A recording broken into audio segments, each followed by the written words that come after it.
Good morning, class 12. I'm Sana Uzma from the Millennium School.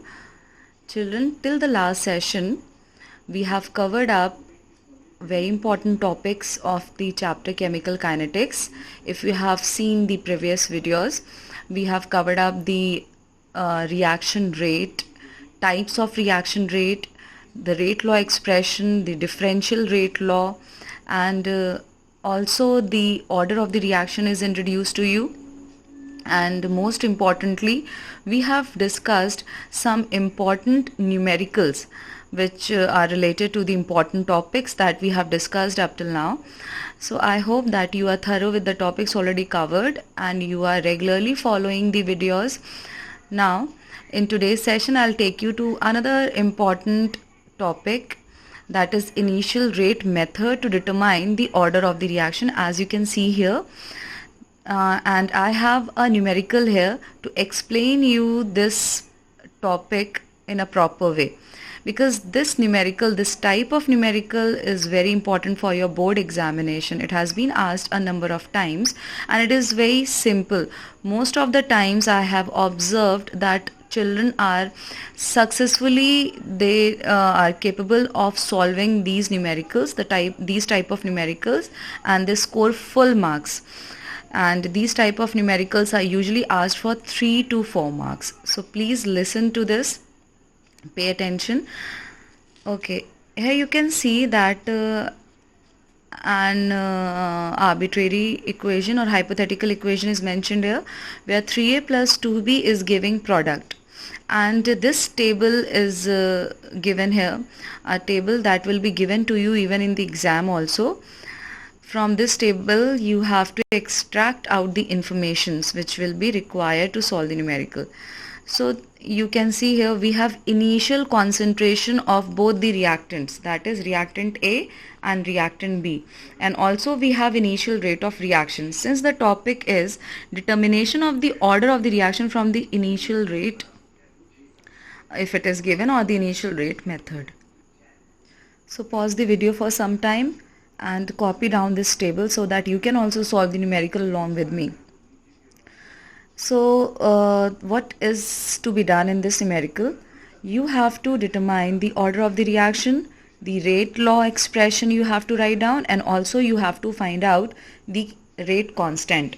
Rate constant means we have to find out the value of K, if you remember from the previous videos. And order of the reaction means we have to find out the value of N. Okay, this is our target from the given information. Now, first of all, when you have to write down the rate law expression and you don't know the order of the reaction, what will you do? You'll write a general equation like I have mentioned here. I told you in the last video also. So this rate is expressed in terms of concentration of A and B, but since the orders are not known to us, A is raised to the power X and B is raised to the power Y. This I hope you remember, that rate law expression is expressed in this way. Okay, now we will be forming the 3 equations from the 3 datas that is given to us. So according to the first case, if you substitute the value of initial concentration of A, it will be 0.1, and initial concentration of B is 0.1 again, each raised to the power X and Y respectively, and the rate of reaction is 2 into 10 raised to the power minus 3. So this is according to the first information that is provided to you. Now according to the second, I have written another equation where the rate is 1 into 10 raised to the power minus 3, then K, concentration of A is 0.1 and concentration of B is 0.2. So again the order is unknown, so X and Y will remain here and order does not change. The order for a reaction is same.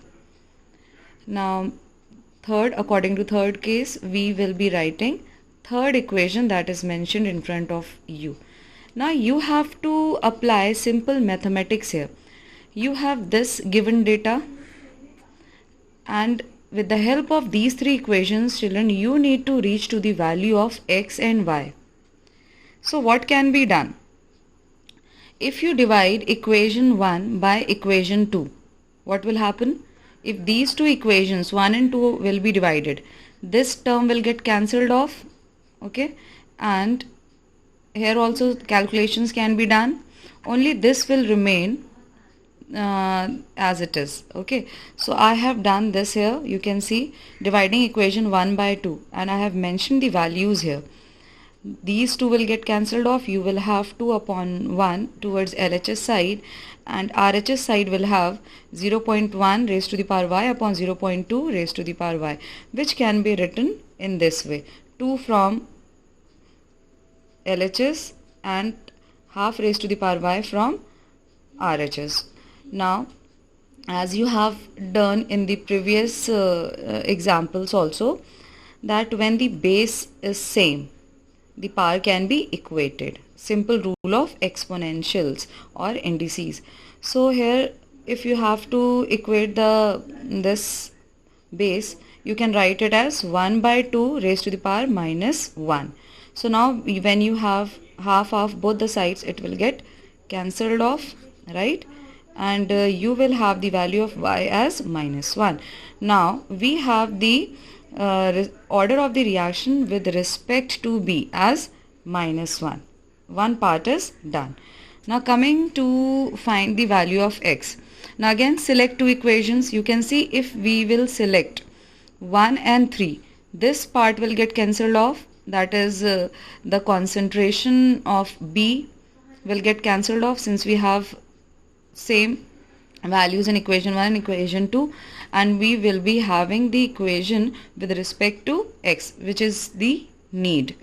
Now divide equation 3 by equation 1. I am dividing equation 3 by equation 1. You can do accordingly as per your convenience, whatever you feel is easy. So I have substituted the values here. The values are substituted, as you can see. I'm again saying please keep on solving these numericals along with me, so that you can easily come through the calculation part. So this kk will get cancelled off. This 10 raised to the power minus 3, 10 raised to the power minus 3 will get cancelled off. This will be 2 2s are 4. And here this whole will get cancelled off, and you will be left over with 0.2 upon 0.1. So this can be written as 0.2 raised to the power x, and this side you have 2. So again, this means the base is getting cancelled off and the value of x will be 1. So now we have the order with respect to A as 1, order with respect to B as minus 1. As I told you, order can be minus, plus, fractional or decimal, anything. So we can write down the rate law expression from the above data. The rate law expression is mentioned here. R is equal to K, A raised to the power 1, B raised to the power minus 1. Now what will be the overall order of the reaction? The overall order will be x plus y, that is 1 plus minus 1. So the overall order of the reaction will be 0 as mentioned here. So two parts are already answered, that is we have calculated the order of the reaction, and we have also mentioned the rate law expression. Now the third part is rate constant. Now to find out the value of rate constant, that is to find out the value of K, you can take up any of the three equations. You can substitute the value of x and y in any of the three equations and the answer will come. So I have taken up the equation 1 and calculated. So you can see here, by substituting the value of x and y in equation 1, the sum of these two will become 0. Why? Because bases are same, and when you will add up these two powers, it will become 0. So this term will become 1, and the value of K will be 2 into 10 raised to the power minus 3. Now the unit of this rate constant will be moles per liter per second. Why? Because the order of the reaction is 0, and if you remember, I told you that the K can be easily, the unit of K can be easily depicted or predicted with the help of the order of the reaction, because the general equation or the general equation for the unit of K is moles, if you remember, moles per liter raised to the power 1 minus n, time inverse. Okay,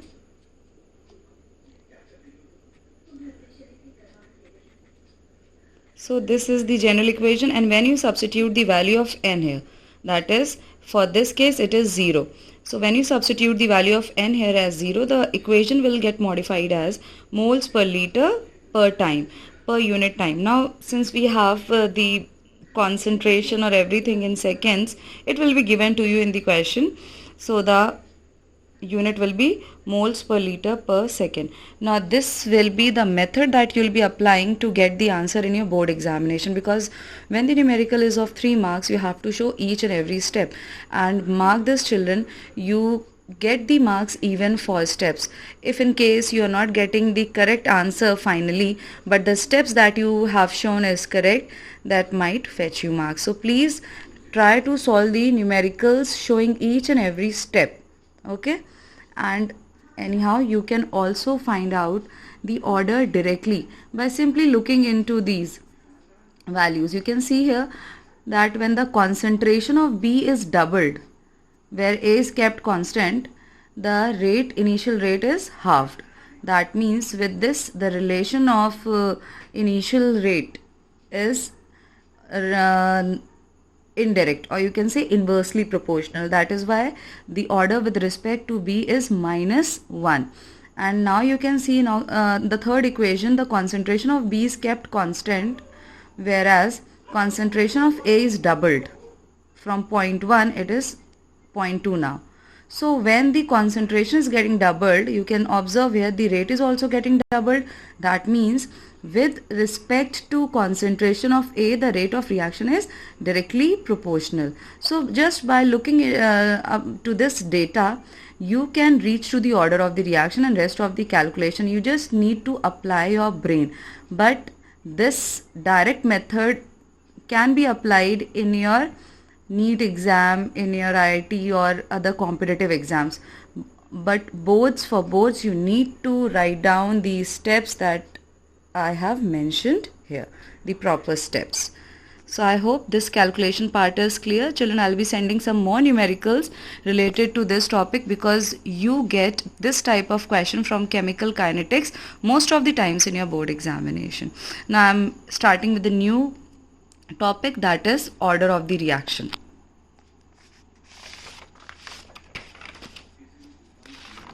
So order of the reaction, as I have already introduced you with the topic, the first order that I'll be discussing here is the zero order reaction. Children, zero order reaction means that the rate of the reaction does not depend upon the concentration of the reactant. So please pay attention to whatever I'm going to explain. A is a reactant which is getting converted into product. Okay.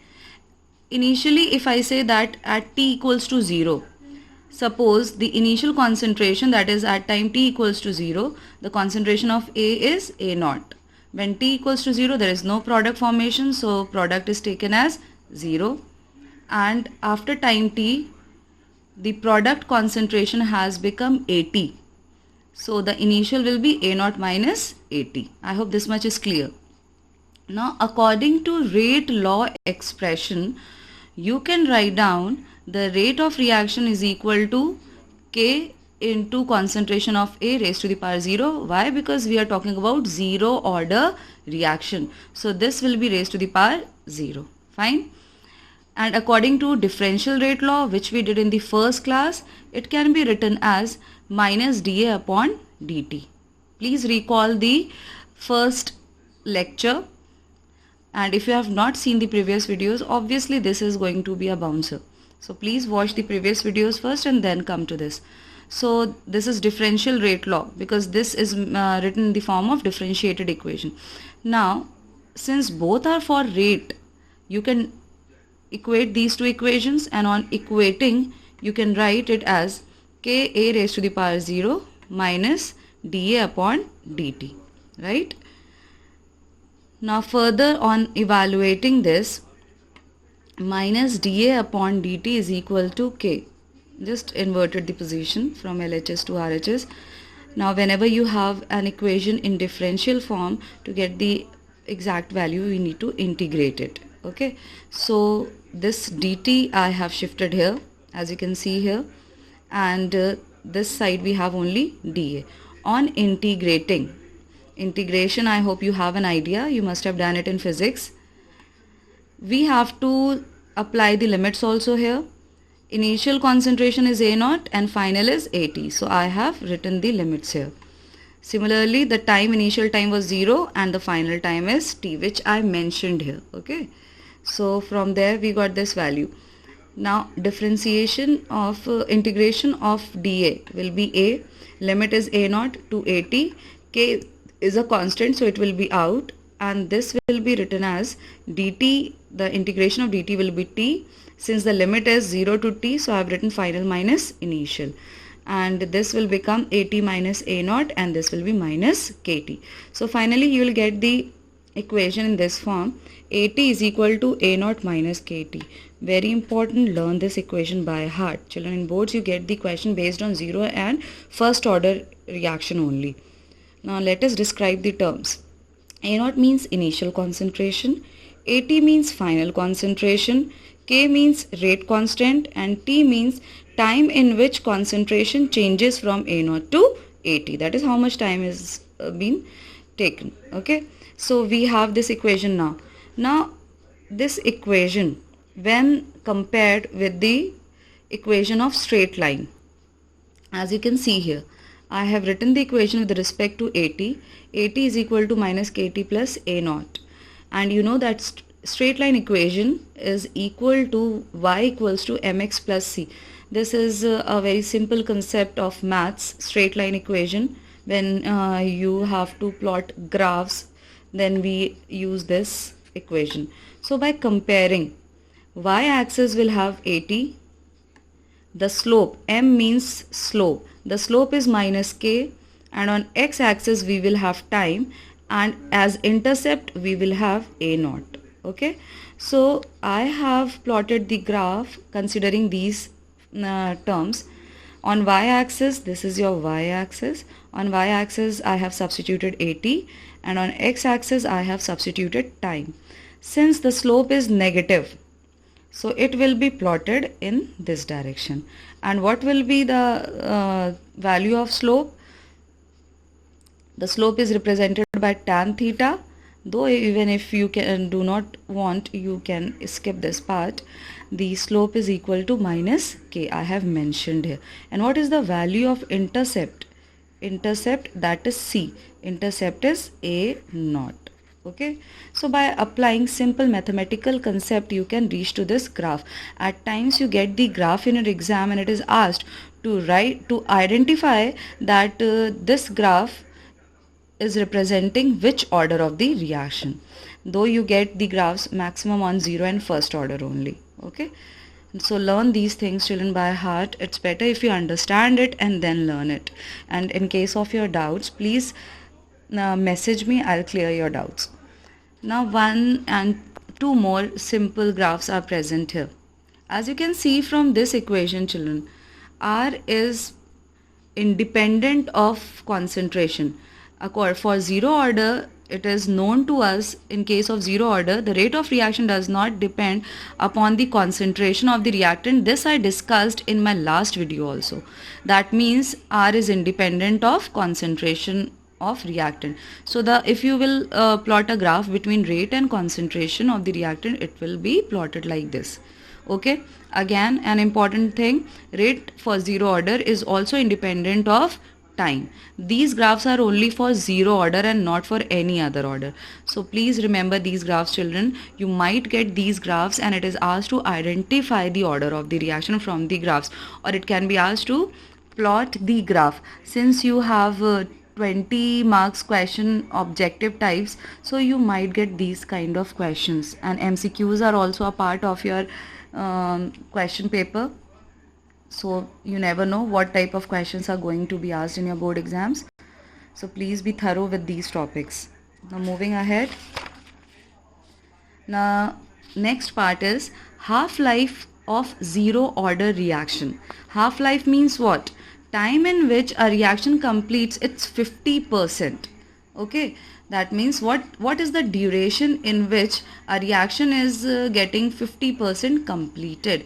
Now if you have to derive the equation for half lifetime for a zero order, obviously you'll begin with the main equation, that is AT is equal to A naught minus KT from the previous page that I explained you. This is the expression for, or in terms of K, if you'll write, it will become K equals to A naught minus AT upon T. Okay, if you are writing this equation with respect to K as the subject of formula, then it will be modified in this way. So what will be the value of AT for half-life? Since 50% of the reaction is getting completed, that means the final concentration of the reactant or final concentration of the product should be A naught by 2, because 50% will be product and 50% will be reactant now. So it can be written in this form, A naught by 2, which is equal to A naught minus KT half. Half means we are now finding out the half-life. So to denote the half-life, this is used, T half. So KT half will be equal to A naught minus A naught by 2. Okay, so KT half will be equal to A naught by 2, or T half will be equals to A naught by 2K. Very important formula that you need to remember. Again, a very important graph can be drawn for this. You can see here that T half is dependent upon initial concentration, whereas in case of this equation, or this equation, where you can see that rate of reaction does not depend upon the concentration. Okay, when you plot a graph between rate and concentration, it is a graph where there is no dependence. This straight line shows rate is independent of the concentration, and time is also independent of a rate is also independent of time. But in case of half-life, you can see that half-life and initial concentration are directly proportional for zero order. This is to remember, children, this is for zero order only. Whatever we are doing is for zero order reaction only. So this is also a very important graph. In 2019 in boards, you got the graph and it was asked to identify the order of the reaction. So please remember these things which I am telling you are important for board examination. And as I told you in the beginning of the chapter, children, chemical kinetics is a very simple and very important chapter, because most of the children are capable of attempting the questions from chemical kinetics. Even the numericals from this chapter are very simple. In fact, from all the chapters of physical chemistry, in chemistry, the numericals that you get are direct. That is, you simply have to remember the formula, recall the formula and substitute the values and you get the answer. Okay, so again, telling you one more important thing, don't forget to write these steps while attempting a numerical problem. And it is always mandatory, you can say, in your board exams, you get one numerical from each chapter of physical chemistry. One is the minimum value, I'm telling you. Okay, so keep revising with me, and thank you for watching the video. Have a nice day.